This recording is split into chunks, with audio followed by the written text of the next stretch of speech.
Сәлем достар, біз бүгін құлақ анатомиясына тоқталамыз. Құлақ сыртқы құлақтан, ортаңғы құлақтан және ішкі құлақтан құралады.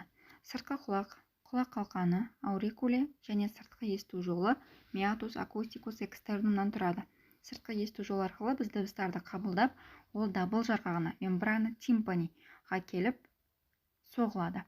Дабыл жарғағы сыртқы латеральды бөлігі сыртқы құлаққа, медиальды бөлігі ортаңғы құлаққа жатады. Ортаңғы құлақ өз кезегінде сүйекшелерден және евстахи түтігінен тұрады.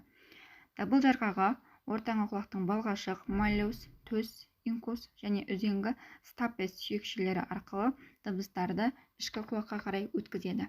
Ішкі құлақ негізінен 3 құрылымнан тұрады. Ол құрылымдар өте маңызды десек болады, себебі бұл жерде ұлуы дене орналасқан. Ол бізде кохлея деп аталады және кіреберіс жеріміз вестибулюм және жартылай дөңгелек бөлігі каналис семициркулярис постериор деп аталады.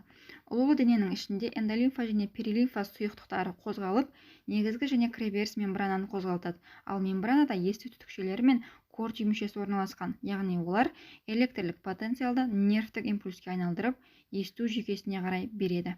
Осылайша есту жүйкесіне және қыртыс астындағы есту орталығына дыбыстар жеткізіліп отырады.